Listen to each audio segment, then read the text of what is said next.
Netcasts you love. From people you trust. This is TWiT.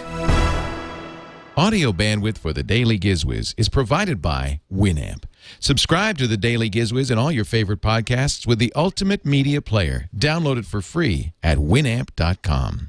Video bandwidth for the Daily GizWiz is provided by CacheFly at CacheFly.com. It's time for the Daily GizWiz with Mad's maddest writer, Dick DeBartolo. This is episode 1221 for Monday, November 15th, 2010, the Deni Gravy Warmer. The Daily GizWiz is brought to you by MailRoute, a secure hosted service with enterprise-grade virus and spam filtering for companies of any size. For more information and to save 10%, visit mailroute.info. And now, get ready for Dick. It's a brand new week, a brand new day, and a brand new... Wait a minute. We had a request for a different jingle. Dick wanted the country GizWiz, so he hit it there. Yeehaw! It's a brand new day and a brand new week. Woo! Baby GizWiz winning streak. Woo! 5 more gadgets, 5 more shows. We're gonna keep Dickie on his toes. Yeehaw! Y'all can dance, but please don't sing. GizWiz theme is a sad, sad thing. Bad for you and they're bad for me. Watch them all on TWiT TV. Yeehaw!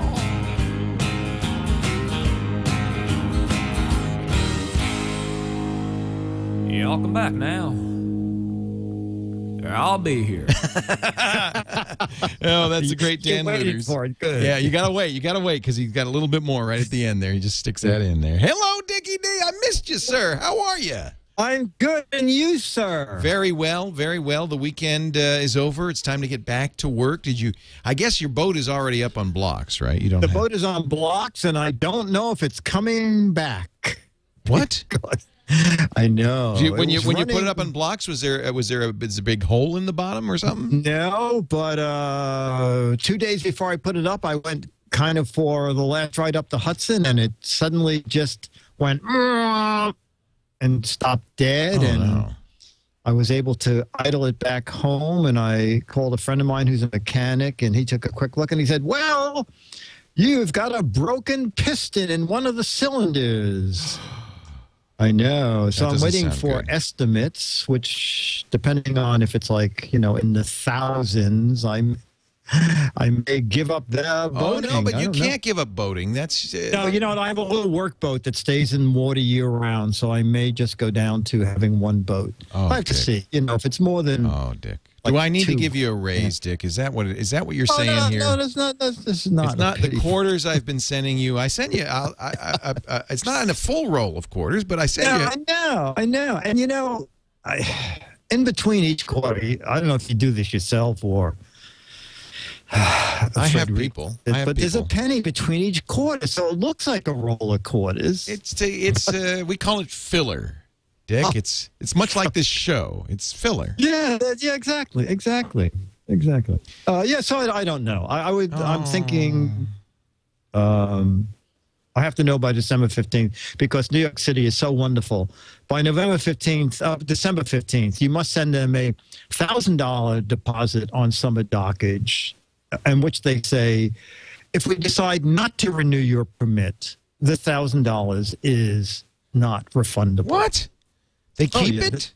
The city, if they can think of a way to make you feel like you're nothing, they will do it. That's terrible. I mean, they're not even giving you anything, and they keep the money? They keep the money. They could say, well, we looked over your contract, and we think you were noisy last year. And but they haven't done it yet. But it's like the contract is like 23 pages long. Jeez, there's lots of ways they can. Oh, lots of ways. Yeah. Hey, you put your boat in the water. Oh, you shouldn't have done that. No, you know that?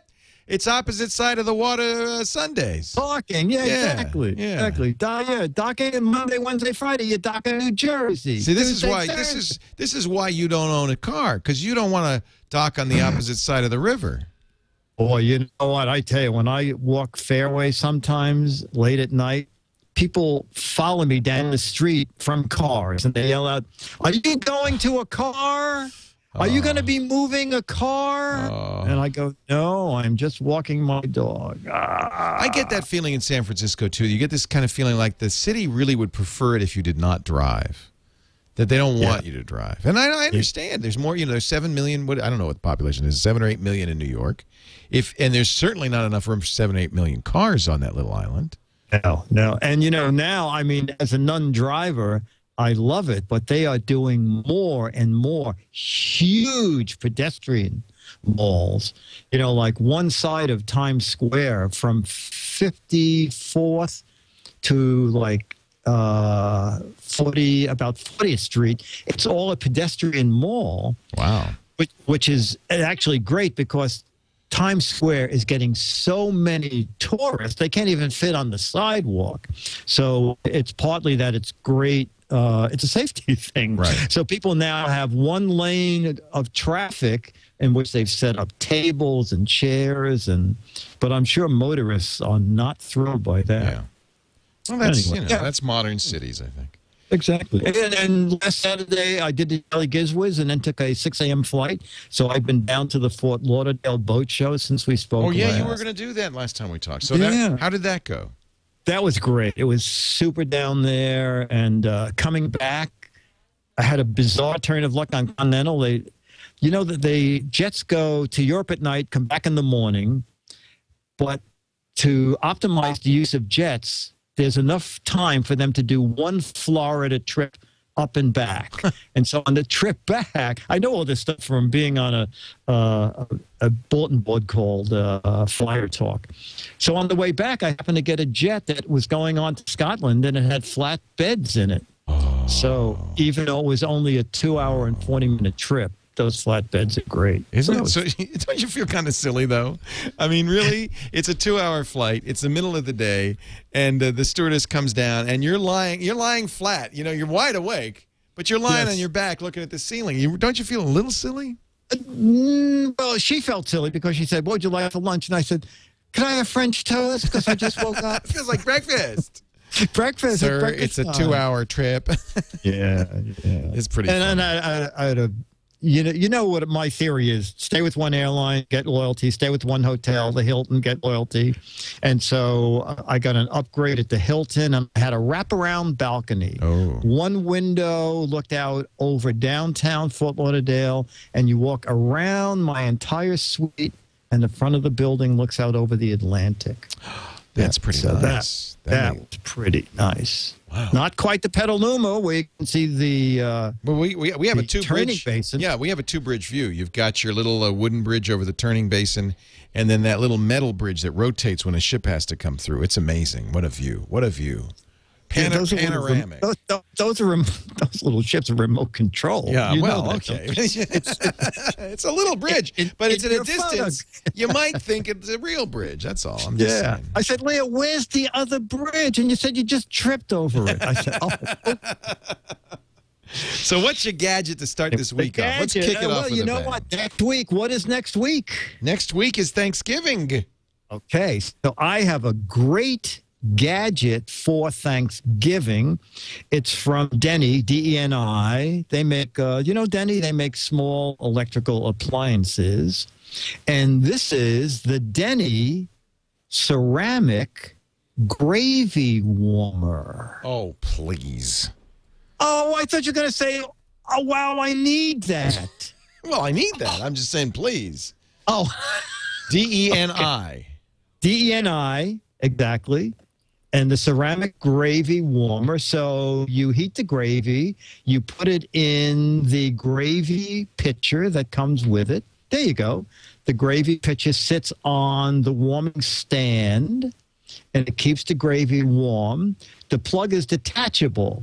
So when it's time to serve the Thanksgiving dinner or any dinner, you can actually put syrup in it, maple syrup, if you like warm maple syrup. That's a nice idea, yeah. Yeah.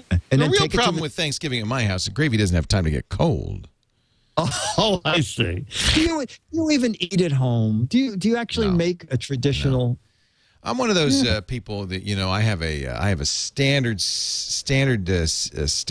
table that I stand at in the restaurant down at the Della Fattoria. I come in. I sit at the family table because I've paid, on Thanksgiving any day. Are they even open? No, actually, you know what we're doing? We're going down to a grandfather's house. We go over the river and through the woods to the beach. And we're going to go to see Jennifer's dad and stepmom and have a nice Thanksgiving with the family down there. At the beach, okay. At the Is beach. it traditional? Will you have a roast turkey? Whatever the restaurant serves, we'll have. I don't think they'll have the electric gravy sauce and syrup warmer.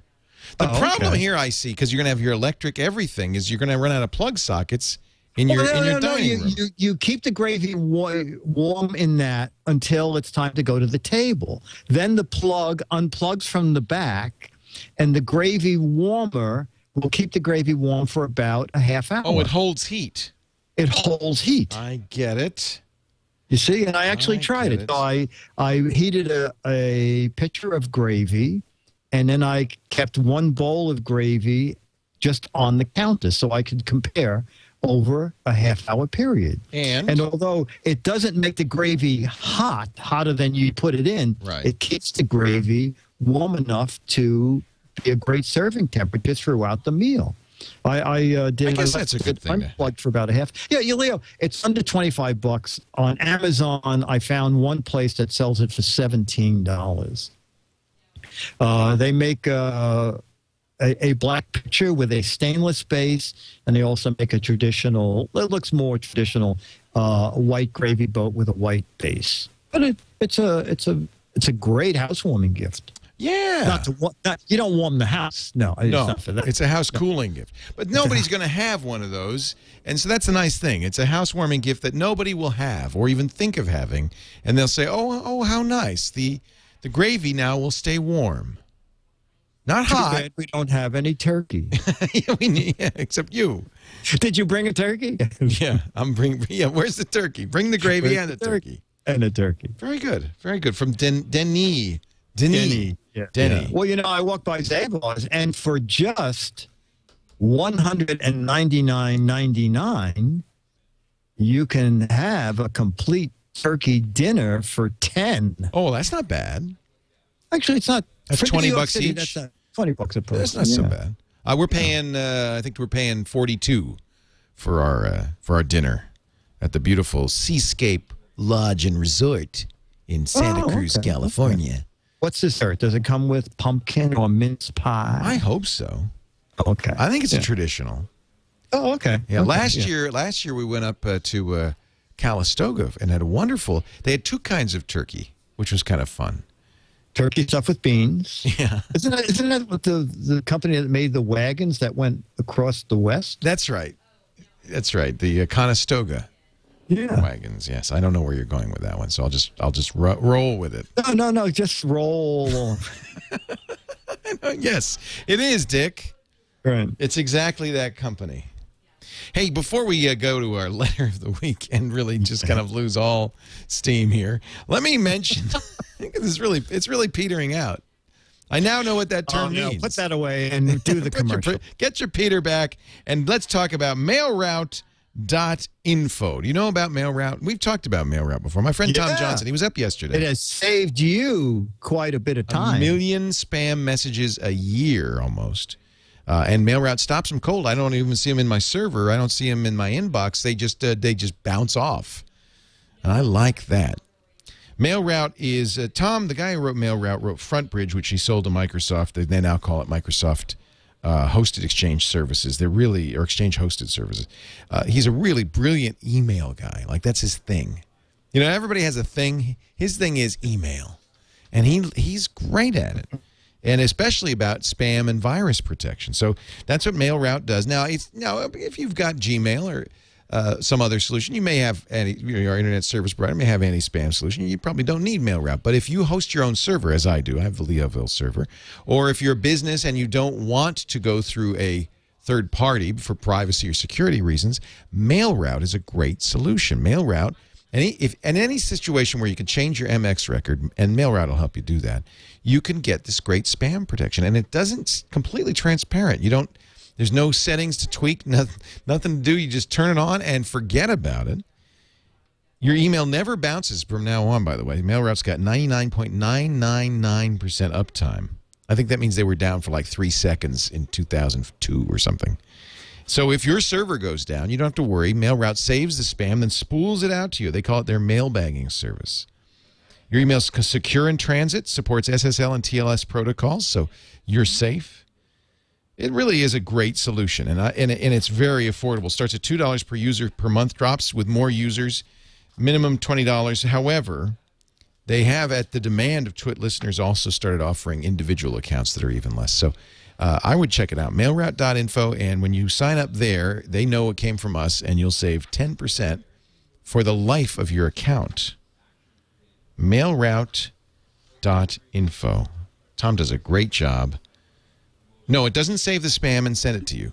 Dr. Mom is asking. What it does is it has a spam store on its server. So I'll just give you a quick look at what happens.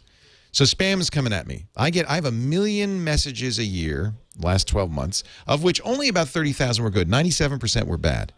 So what happens is the mail starts to come to Leoville.com, and then Leoville.com has an MX record that says, no, mail processing goes to mailroute.info. So it goes to MailRoute. MailRoute cleans it. They take what they've decided is spam, and by the way, there no false positives. I mean, amazing. But they put it in a spam store so you could go to MailRoute and look at it. But then what's left, the 30,000 good messages, then come back to Leoville.com. So they never hit my server. I never see them. I don't waste any energy on them. It just bounced right off to MailRoute for processing. And frankly, it does an amazing job. Fewer than 1 in a quarter million false positives, says Tom, and I've never seen one at all. MailRoute.info. Give them a try, and make sure that you get that 10% off for the life of your account, that special TWiT discount. It'll be like Christmas in November. You'll love it.